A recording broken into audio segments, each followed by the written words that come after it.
Hello everyone, welcome to my channel. Before I start, I just want to say that this video is a part of my skin whitening routine series where I review products that I tried back in 2025 as well as products that I'm still currently using.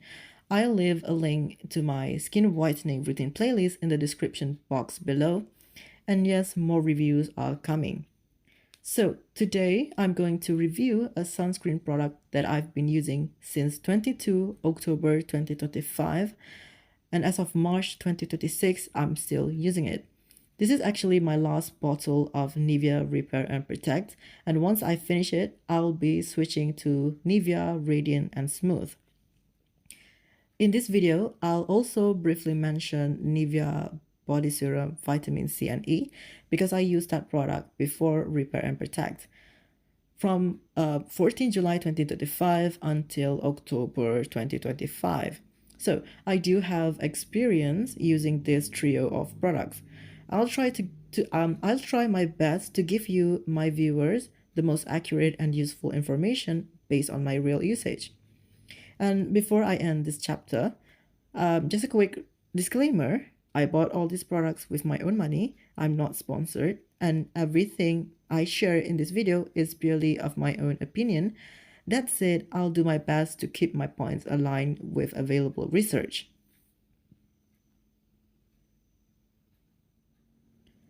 I chose Nivea Repair and Protect because back in September, I started noticing that sunset was happening earlier and earlier. Normally, the sun sets closer to 7:30 p.m., but by late September 2025, it was already getting dark around 7 p.m. Because of that, I had to leave the house earlier in the evening, which meant I was still exposed to sunlight. This made me rethink my body care routine, and I decided to switch to a product that offers actual SPF protection. At that point, Repair and Protect felt like the more practical choice for daily use, especially since I needed something that could help with skin barrier repair while also providing sun protection in one product.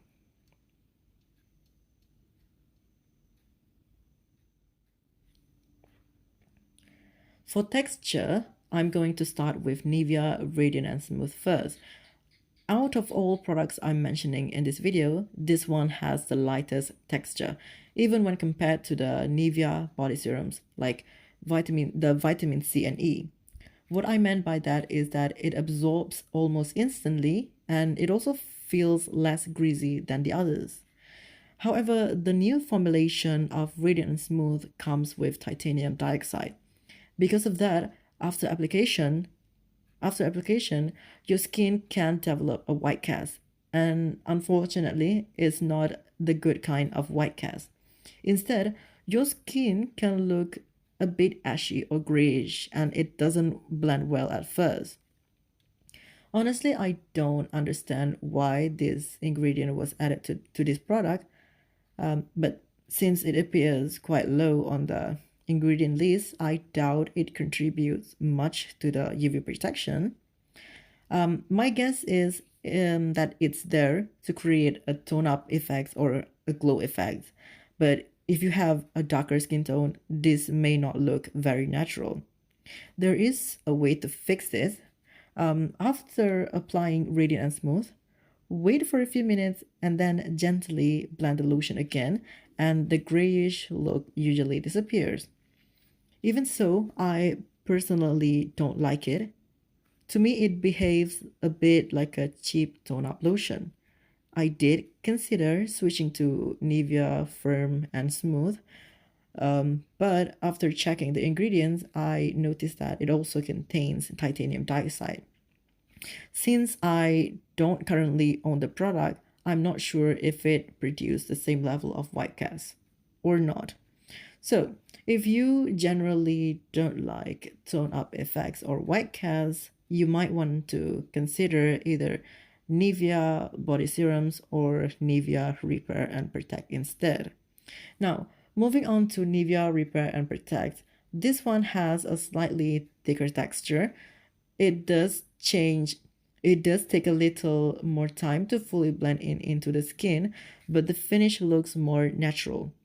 Since it uses chemical UV filters, it doesn't leave a white cast and it blends into the skin more gracefully. After application, there is a bit of grittiness, but it's not too bad. And if needed, you can easily remove the excess with a tissue or a cloth. In terms of moisturizing, I think Repair and Protect provides a good amount of hydration compared to that of Radiant and Protect offers. Compared to that, Radiant Radiant and Smooth offers the least moisturizing effects. It focuses more on light hydration and glow, if that makes sense. Lastly, we have the Nivea Vitamin C and E body serums. For this product, I feel like it offers the most balanced combination between texture and moisturizing effects. The texture is light, but at the same time, it still leaves the skin feeling nicely hydrated. So, if you want something that feels light on the skin but still provides extra moisture, this would probably be the better choice. However, if your priority is a proper UV protection, then you might want to consider Nivea Super C Plus body serum instead. Okay, since I'm talking about sunscreen textures, I thought it might be helpful to briefly mention my experience with Sunplay Sport Sunscreen SPF 50. The texture of this sunscreen, um, the texture of this sunscreen is actually quite unique. It's extremely light. Honestly, I think it's even lighter than Nivea Radiant and Smooth. When you apply it, it almost absorbs instantly into the skin. At the same time, it still managed to feel surprisingly moisturizing, somewhat similar to the hydration level you get from Nivea Body Serum, Vitamin C and E.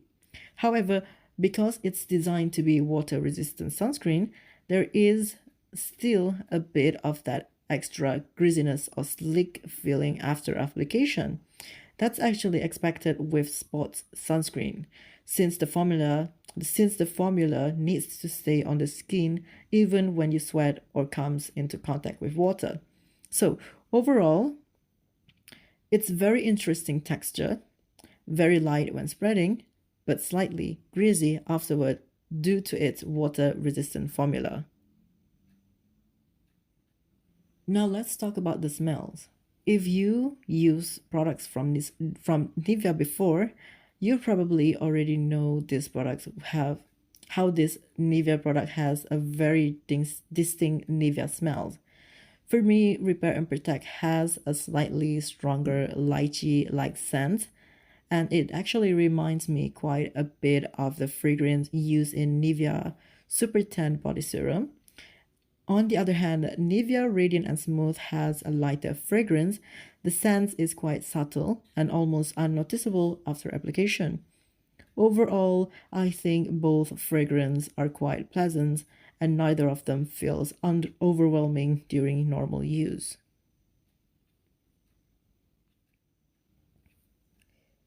Now, for ingredients chapter, I don't want to go too deep into it.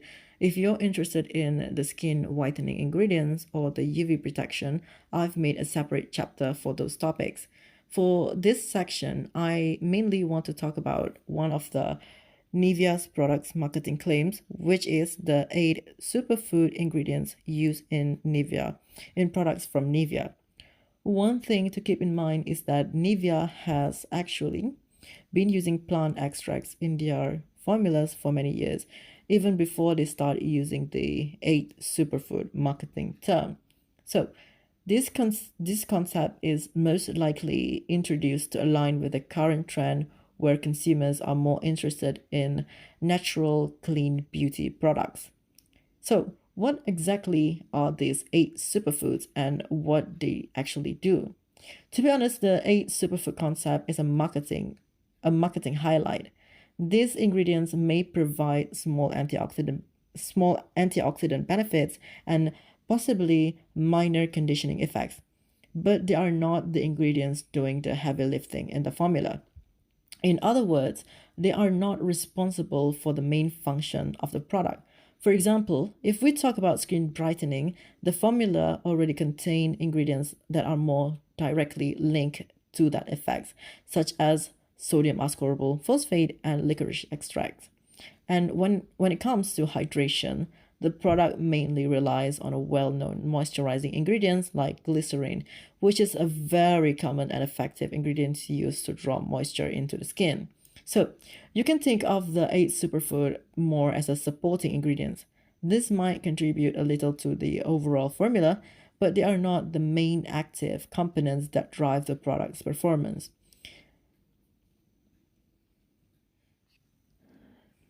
For skin whitening chapter, I want to start by clearing up some marketing claim that might make the product seems like it does more than what it actually designed to do.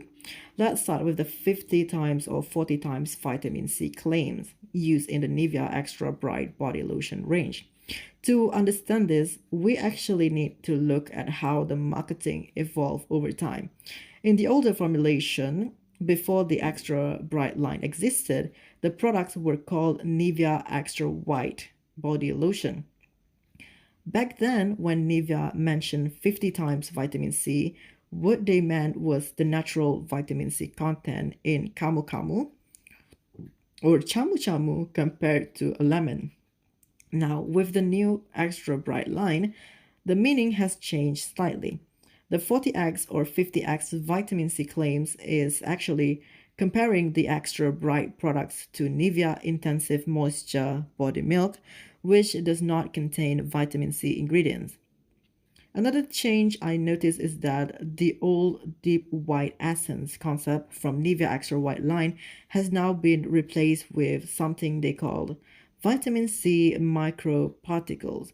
Now that we've clarified the marketing, let's talk about what actually does the heavy duty, the heavy lifting in the formula. Even though the product highlights plant ingredients like camu camu and the 8 superfoods, the ingredients that likely contribute the most to brightening are sodium ascorbyl phosphate and licorice extracts. These plant extracts, including camu camu and the superfood ingredients, may provide some antioxidant support and skin conditioning, but their impact is likely much smaller compared to the main active ingredients. Now, when we talk about brightening potency, it's also important to put things into perspective. Ingredients like vitamin C derivatives and licorice extract are generally milder brightening agents. Their effects are usually slower and more gradual compared to stronger clinical ingredients such as hydroquinone, thiamidol, tranexamic acid, cysteamine, or kojic acid. These are what I would consider clinical level whitening actives, especially when they are used in the right formulation. In the image I generated for this video, I tried to show a comparison of a different brightening ingredients and their relative strengths. Unfortunately, the AI accidentally placed ellagic acid twice in the list. I tried to fix it multiple times, but it kept generating the same mistakes. So I decided just leave it as it is. But overall, the purpose of that image is to help you understand how different brightening agents compare to each other and why some treatments are more powerful than the others. And as I always mention in my videos, if you're looking for very significant whitening results, professional in-clinic treatments will usually give you much stronger results than over-the-counter skincare products. So to wrap up this chapter, vitamin C derivatives and licorice extracts are relatively mild brightening ingredient. They can help with certain types of mild hyperpigmentation, but if you're dealing with deep tan or stubborn discoloration, their effects will be limited. You might still see some gradual lightening, but it's not going to be dramatic. I can use myself as an example. After years of using various over-the-counter and online skincare products, my skin has definitely become lighter than before, but it's still not as light as my natural skin tone. Before I talk about the sunscreen filter used in these products, I want to briefly mention something that some of you might already be aware of. Back in 12 June 2025, the consumer organization Choice released a test comparing 20 different sunscreen products from multiple brands.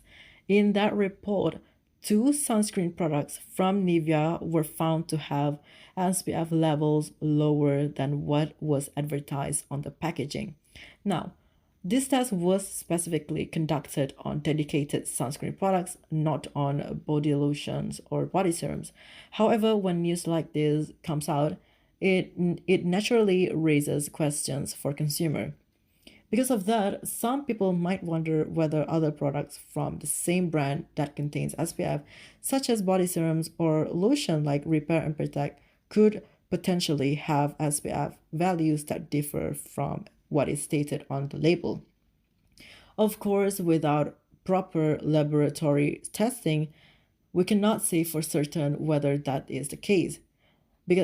But I think it's still worth mentioning because it reminds us that SPF numbers should always be taken with some context and that real world protection can depend on many factors such as how much product we apply and how often we reapply it. So with that context in mind, let's now look at the type of sunscreen filters used in these products and how they actually work on the skin. Now, if there is any silver lining from that report, is that the SPF values measured in the test were still somewhat in the SPF 40 range. In tropical regions like ours, there's dermatology guidelines usually recommend at least SPF 30 for daily sun protection. So, SPF level in the 40s would still technically be above the minimum recommended protection.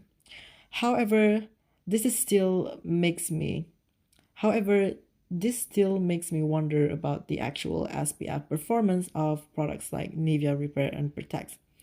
Without proper lab testing, we can't really confirm whether the stated SPF on the label is exactly what we're getting or it might be slightly lower. Personally, I'm not really in a position to give it benefits of the doubt, especially considering that two products from Nivea that were labeled as SPF 50 tested lower than expected in that report. That said, if you want to stay on the safer side, you might consider using a product that is designed more specifically for sun protection, such as Nivea Super C Plus Body Serum, especially if it follows a similar sunscreen formulation to the one that was tested.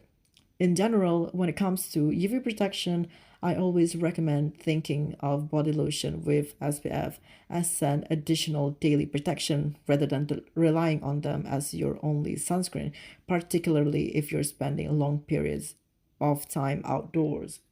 Now, continuing with the UV protection chapter, I've already talked about a bit about the sunscreen testing news earlier. So for this part, I just want to briefly mention some of the UV filters used in these products.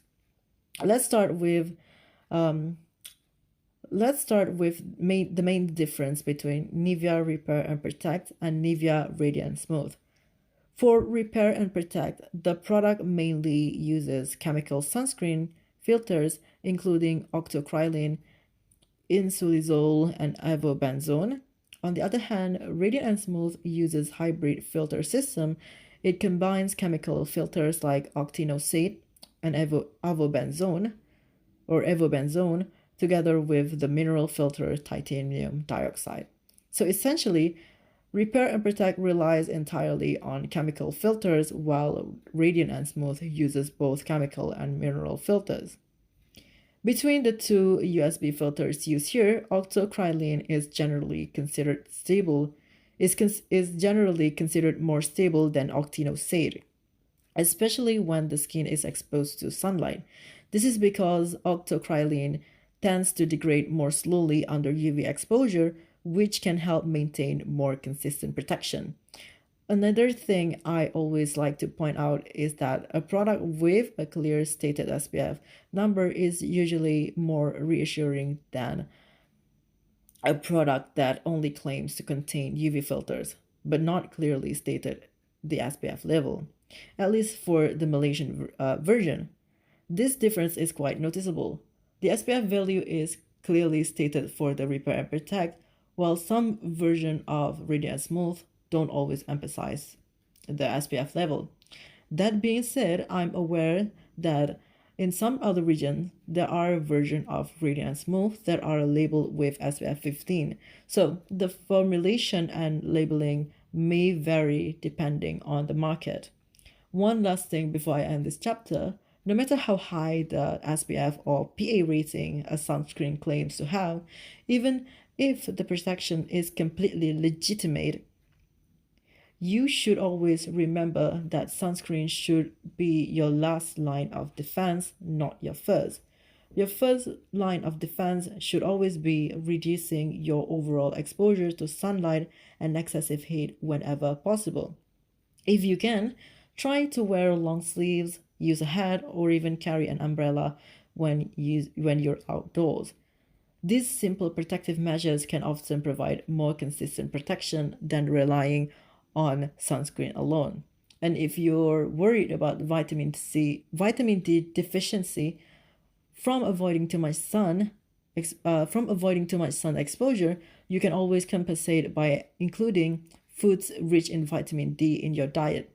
So overall, sunscreen should be seen as one part of a larger sun protection strategy rather than the only protection you rely on. So, for my final verdict, it really depends on what you're looking for. If you want the best balance between skin brightening and UV protection, then I would personally recommend Nivea Repair and Protect. It shares many of the brightening related ingredients found in the extra bright range, while also providing dedicated UV filters, which makes it more practical option for daily use.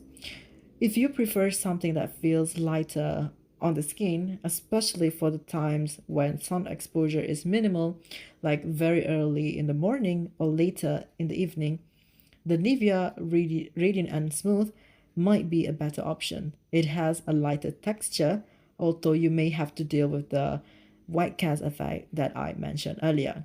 Now, if you're looking for something that offers a balance between moderate hydration and lightweight texture, the Nivea Body Serum Vitamin C and E could be a good choice. It feels comfortable on the skin and provide decent moisturizing, but I wouldn't recommend using it as a substitute for a sunscreen. If you're open to trying something outside of the products I reviewed today, you might also want to consider Nivea's Super C Plus Body Serum. It contains somewhat similar ingredients, but usually comes with higher SPF protection, which can be helpful during hot and sunny seasons.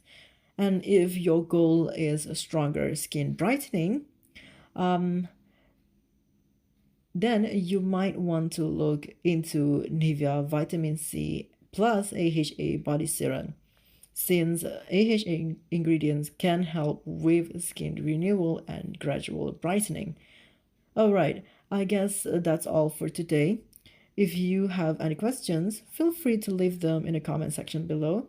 And in the next time, I'll be sharing my experience using a kojic acid lotion from Sador.